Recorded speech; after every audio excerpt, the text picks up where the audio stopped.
Hello बच्चों, कैसे हो आप सभी। उम्मीद करती हूँ आप सभी ठीक ठाक होंगे, सुरक्षित होंगे। स्वागत है आपका अपने YouTube channel Lord Krishna coaching centre पर। चलो आगे करते हैं। आज देखो बेटा, हम कर रहे हैं पोषक तत्व भाग 4, मतलब 3 भाग का पहले हम कंप्लीट कर चुके हैं। जो आज नया क्लास में जो भी बच्चा जुड़ रहा है वो पिछली क्लासेस को जरूर देखे, ठीक है। आज भाग 4 में हम बेटा क्या करेंगे, तो पहले मैं आपको बता देती हूँ हमने कंप्लीट क्या क्या कर लिया है। बेटा हमने कंप्लीट कर लिया है 7 पोषक तत्वों को हम कर रहे हैं। कौन कौन सा? कार्बोहाइड्रेट हमने किया बेटा, उसके बाद हमने किया प्रोटीन, उसके बाद किया बेटा हमने फैट, उसके बाद किया बेटा विटामिन। ये हम 3 भागों में यानी 3 पार्ट में बेटा कंप्लीट कर चुके हैं। यदि आज हम बात करते हैं कि आज हम क्या करेंगे मैम, तो आज अब बताओ ये बचा क्या है इसमें से बेटा बचे हैं 4, तो ये रहे 3 बच गए हैं, जिसमें सबसे पहला आता है मिनरल्स। मिनरल्स जो होते हैं बेटा खनिज, ये हमारे शरीर में भोजन के अंदर जाते हैं और हमारे शरीर में कुछ रोग प्रतिरोधक क्षमता से हमें बचाते हैं, तो वो हम आज पढ़ेंगे मिनरल्स। और क्या पढ़ेंगे हम, तो इसके बाद में मिनरल्स के बाद में करेंगे हम बेटा वाटर यानी जल को, पानी को, और लास्ट में करेंगे बच्चे हम फाइबर यानी रेशे। तो सबसे पहले शुरू करते हैं आज मिनरल्स को। आप थोड़ा सा यहाँ पर ध्यान रखिएगा। तो जिसने भी लास्ट की जो 3 क्लासेस जो इस पार्ट में जैसे कि नहीं है, क्योंकि उसमें मैं सारा का सारा तो नहीं कराऊंगी, बस इतना बताया आपको कि क्या क्या कराया है। तो 3 पार्ट जो बने हैं उनको आप देख लीजिएगा, ठीक है। उसके बाद टॉपिक पूरा कंप्लीट हो जाएगा आज। चलो थोड़ा ध्यान दोगे आप। सबसे पहली आती है बात बेटा आयरन की।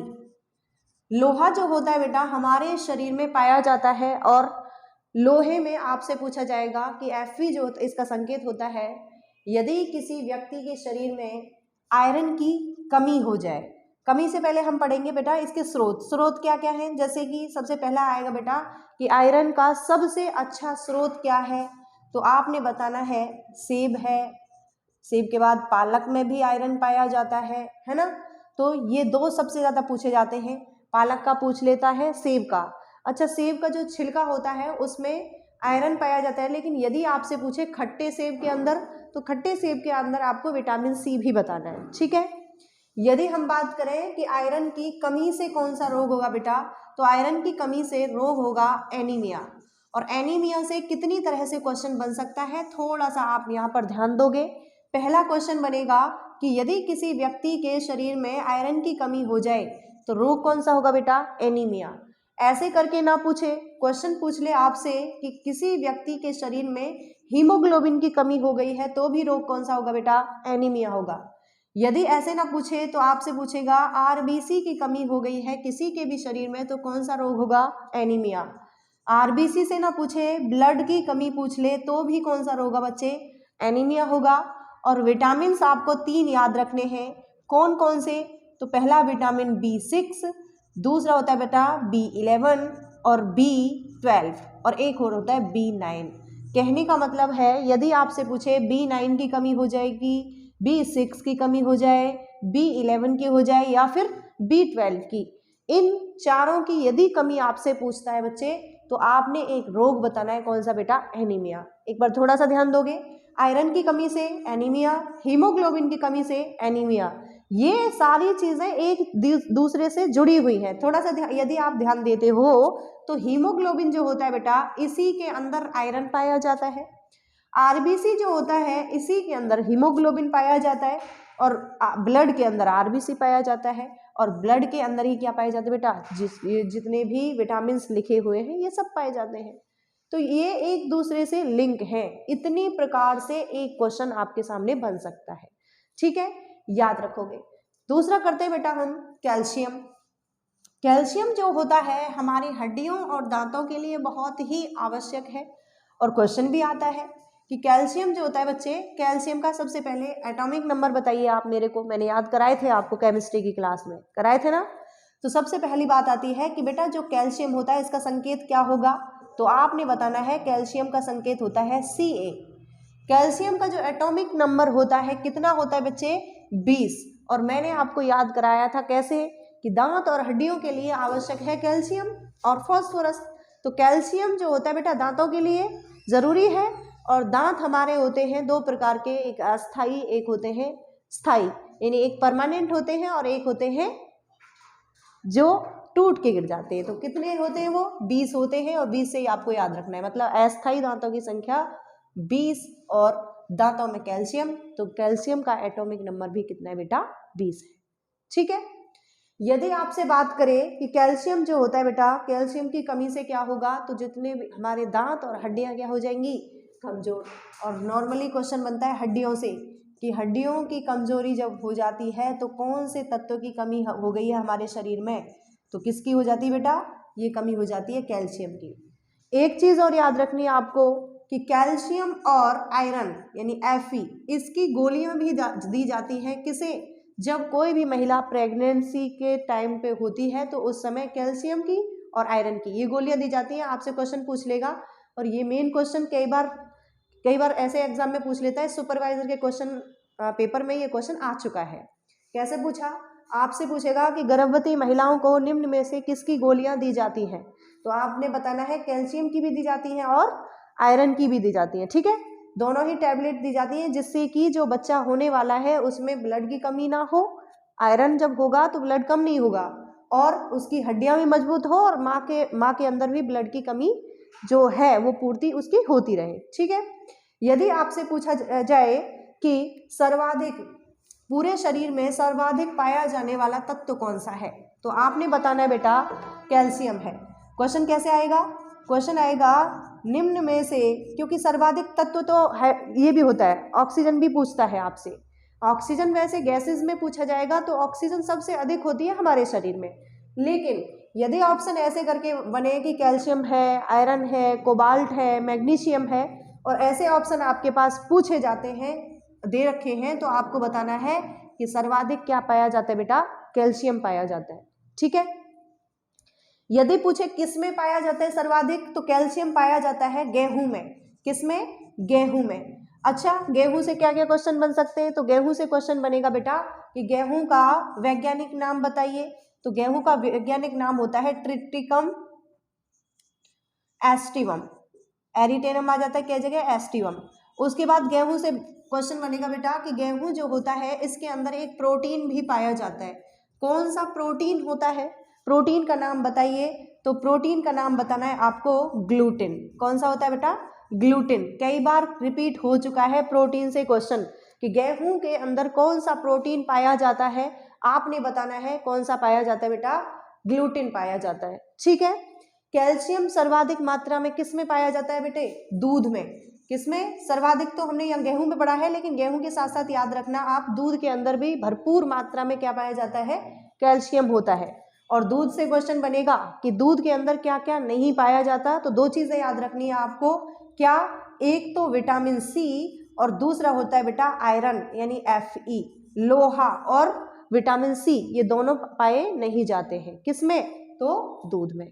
ठीक है, आगे थोड़ा ध्यान दोगे, यदि आपसे पूछ ले कि कैल्शियम की अधिक मात्रा से, यदि कोई भी व्यक्ति है कैल्शियम की मात्रा का अधिक सेवन कर रहा है तो क्या होगा, तो किडनी में स्टोन हो जाएगा, मतलब जो हमारा वृक्क होता है बेटा, या फिर कहेंगे गुर्दा में क्या हो जाएगा, स्टोन हो जाएगा, पथरी कहेंगे जिसे।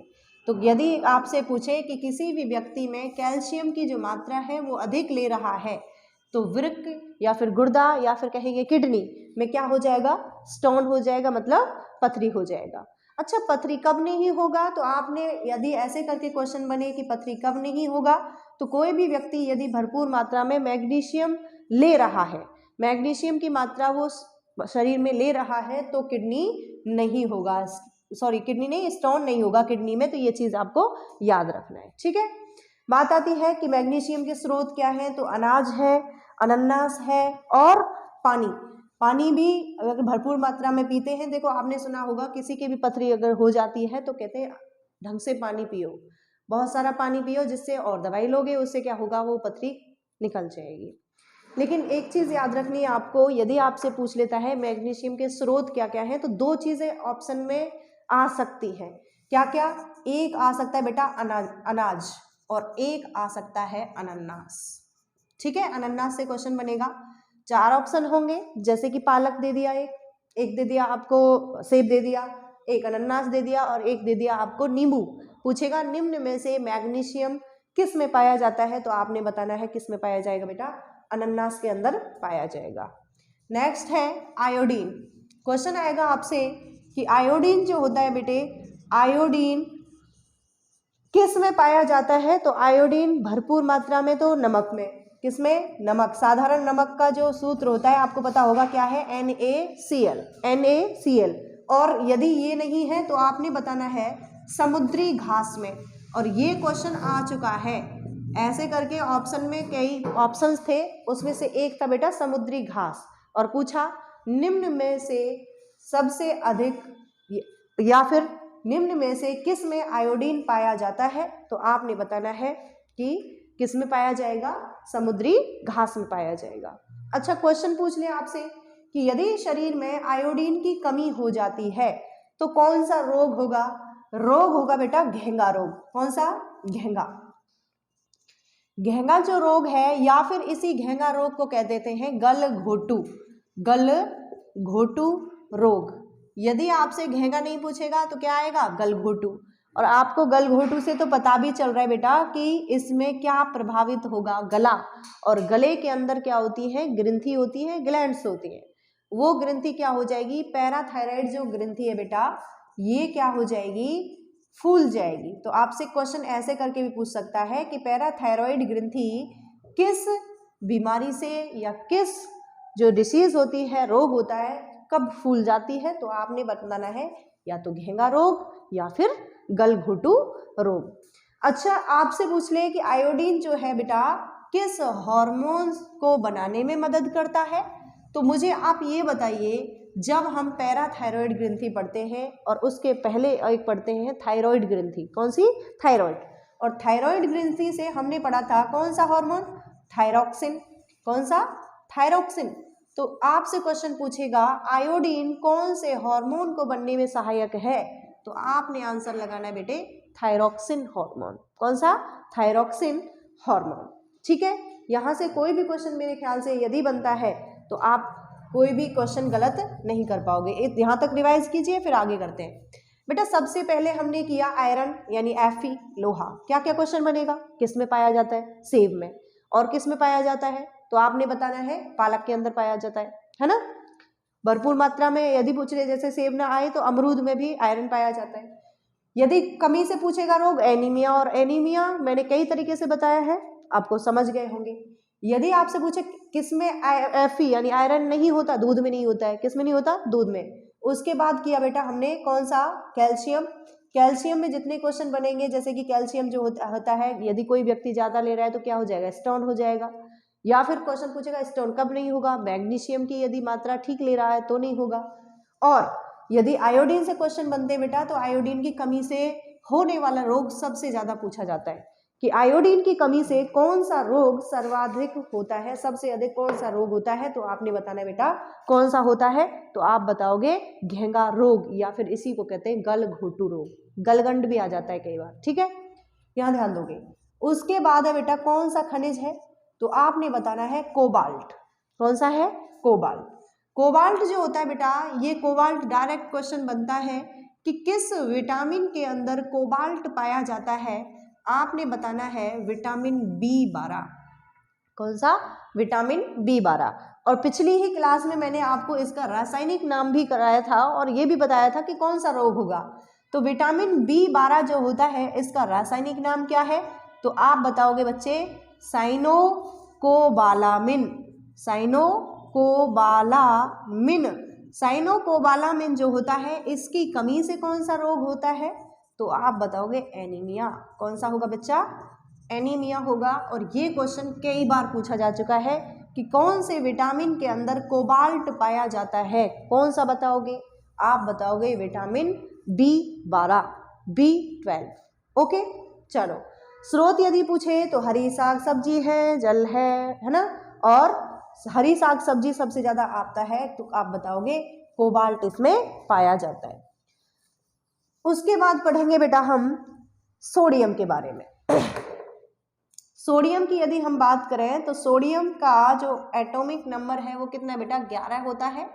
संकेत क्या होता है Na, क्या होता है Na। क्वेश्चन आएगा आपको कि क्वेश्चन में ऐसे आएगा, आपसे क्वेश्चन पूछेगा कि कौन सा निम्न में से कौन सा खनिज तत्व हमारे जल के संतुलन को नियंत्रित करता है। आपको पता ही होगा कि हमारे शरीर में लगभग 65 से 70% तक पानी होता है।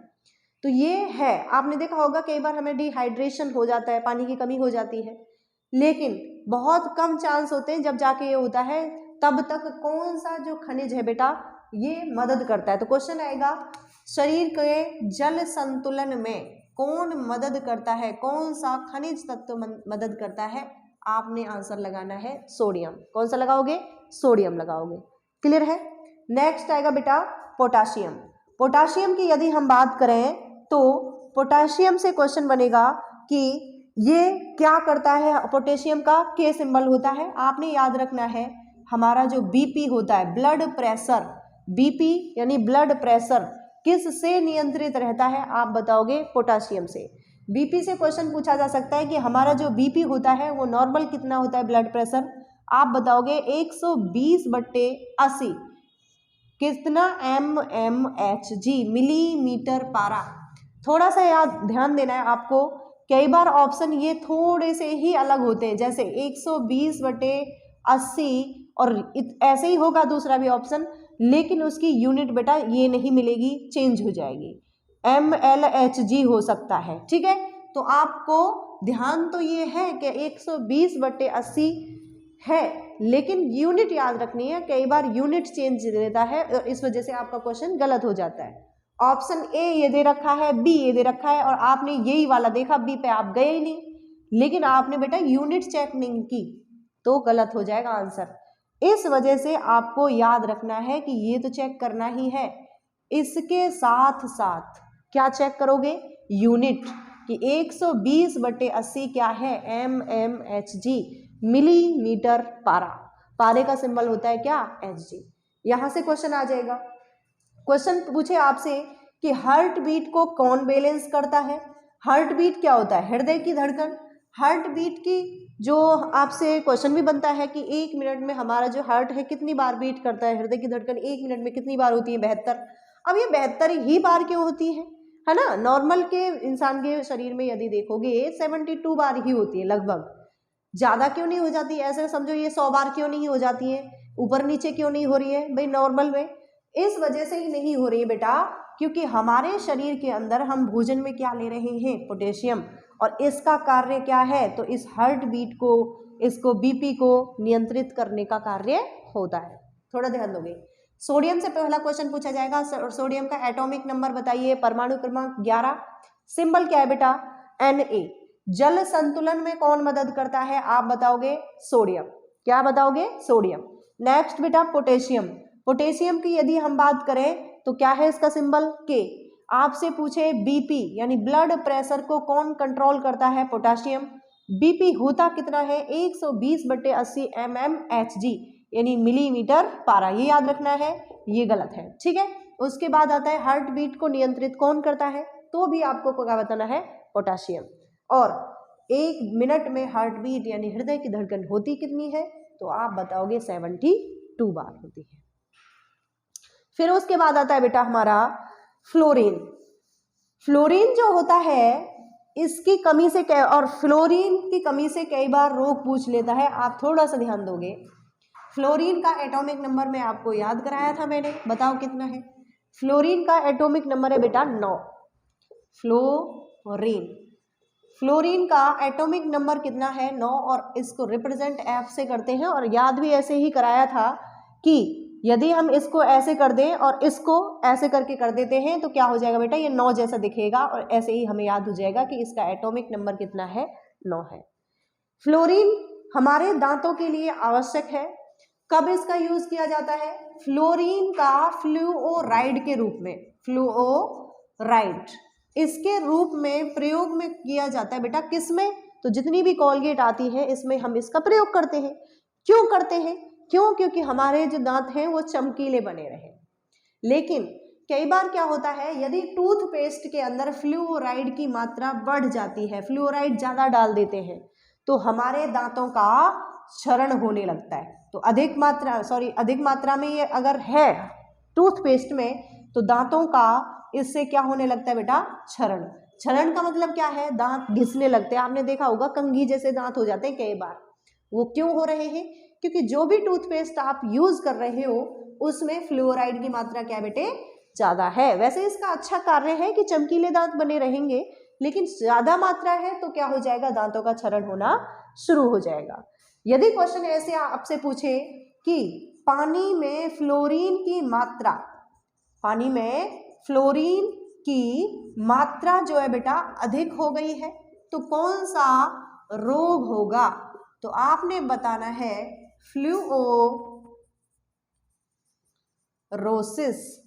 अब याद इसी से हो जाएगा बेटा, देखो फ्लूओ और फ्लोरीन, फ्लूओरोसिस। तो फ्लूओरोसिस रोग किसकी अधिकता से होता है, आपसे क्वेश्चन बनेगा, यहीं से पहचान लोगे आप किसकी अधिकता से होगा बेटा, तो ये होगा फ्लोरीन की अधिकता से।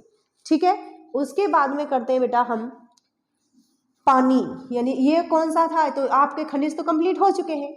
उसके बाद आता है बेटा मिनरल्स के बाद हम करेंगे वाटर को। किसे करेंगे, वाटर। तो थोड़ा सा ध्यान दोगे यहाँ पर। वाटर की यदि हम बात करें तो जैसे मैंने अभी स्टार्टिंग में ही बताया था आपको, जल, वाटर जो जल होता है हमारे शरीर में कितना पाया जाता है, लगभग 65 to 70% हमारे शरीर में क्या है, पानी है।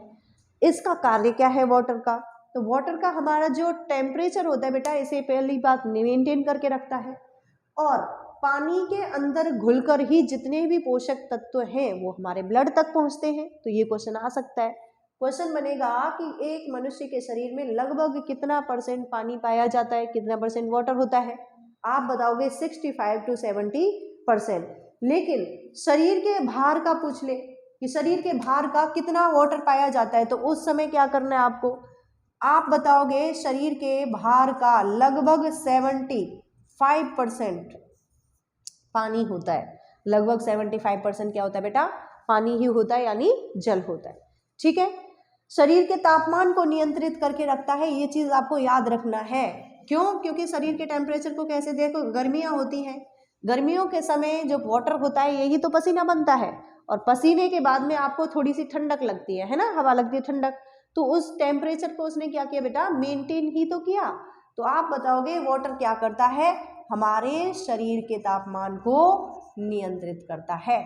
शरीर के तापमान को, टेम्परेचर को क्या करेगा बेटा, नियंत्रित कर देगा। तो ये आप याद रखोगे। तो आपसे क्वेश्चन पूछेगा कि शरीर के तापमान को निम्न में से कौन नियंत्रित करता है, तो कौन करेगा, वाटर करेगा। ठीक है, और आज का लास्ट पॉइंट है बेटा फाइबर। कौन सा है, फाइबर। फाइबर की यदि हम बात करें, हिंदी में कहेंगे बेटे इसे रेशे। क्या कहेंगे, रेशे। फाइबर्स जो होते हैं बेटा किसके बने होते हैं, क्वेश्चन आएगा सेल्यूलोज के। किसके बने होते हैं, सेल्यूलोज। और आपको पता ही होगा कि सेल्यूलोज जो होता है फाइबर्स के अलावा और कहाँ पढ़ते हैं हम इसे, तो पादप की जो कोशिका भित्ति होती है, पादप की कोशिका भित्ति, ये भी किसकी बनी होती है बेटे, तो ये भी बनी होती है किसकी, सेल्यूलोज की। क्वेश्चन आता है कई बार, प्लांट जो प्लांट वॉल होती है, प्लांट की जो सेल वॉल होती है वो किसकी बनी होती है, आप बताओगे सेल्यूलोज की। और क्वेश्चन ऐसे भी बन सकता है कि क्या हमारे शरीर में सेल्यूलोज का डाइजेशन होता है, पाचन होता है, नहीं होता। फाइबर का होता है, नहीं होता, तो खा क्यों रहे हैं। डॉक्टर से भी आप खूब सुनते हो कि कोई भी यदि बीमार हो जाता है तो डॉक्टर सलाह देते हैं कि बेटा जितना भी हो फाइबर्स जो युक्त खाना है वो लीजिए। फाइबर युक्त मतलब जिसमें फाइबर की मात्रा ठीक ठाक हो। जितने भी आप हरी साग सब्जी खाते हो, कच्ची खाते हो, फल खाते हो, जूस पीते हो, इसमें क्या होता है बेटा, भरपूर मात्रा में फाइबर्स होते हैं। क्यों कहते हैं डॉक्टर, क्यों, क्योंकि जब हम फाइबर्स लेते हैं तो हमारा जो डाइजेशन का प्रोसेस होता है उस समय आपको पता है कि जो बड़ी आंत है, लार्ज इंटेस्टाइन है, इसके अंदर क्या होता है, ये वेस्टेज को बाहर निकालने का कार्य करती है। वेस्टेज को जब ये बाहर निकालती है तो ये चिपकता नहीं है। क्यों, जैसे ऐसे समझो आप एक पाइप है और इस पाइप के अंदर कोई लिक्विड जा रहा है, लिक्विड जब जा रहा है बेटा और इसके अंदर दोनों चीजें हैं, ठोस भी है और लिक्विड भी है। अब जो लिक्विड है, लिक्विड का है पानी होता है H2O, तो पानी का तो अवशोषण यहाँ पर कर लिया जाता है इसके आंत के द्वारा, बचा क्या, मल, जो कि ठोस होता है। अब वो बच गया है, वो बाहर जाएगा तो इसमें चिपकेगा नहीं, बिल्कुल चिपकेगा, है ना, लेकिन चिपकता है नहीं। क्यों? क्योंकि जितने भी फाइबर्स होते हैं वो उसको बाहर निकालने का कार्य करते हैं, मदद करते हैं उसमें, है ना। तो आपसे यदि क्वेश्चन पूछे कि फाइबर्स जो होते हैं हमारे शरीर में क्या कार्य करते हैं, तो ये जो लार्ज इंटेस्टाइन होता है, यानी बड़ी जो आंत होती है, इसकी साफ सफाई करने का कार्य करते हैं। इसीलिए इसको क्या कहते हैं, तो आप बताओगे, इसीलिए फाइबर यानी रेशे को कहते हैं बेटा शरीर की महतारिन। क्या कहेंगे? शरीर की महतारिन। जो साफ सफाई करते हैं उनसे कहते हैं, है ना। तो इस वजह से फाइबर्स को कहा जाता है शरीर की महतारिन। और ये वाला जो टॉपिक है ये पूरा ही हमारा 4 भाग में कंप्लीट आज हो चुका है। ठीक है, देखते रहिए हमारे चैनल को और शेयर कीजिए क्लासेस को, कैसी लग रही है ये बताते रहिए। Thank you so much.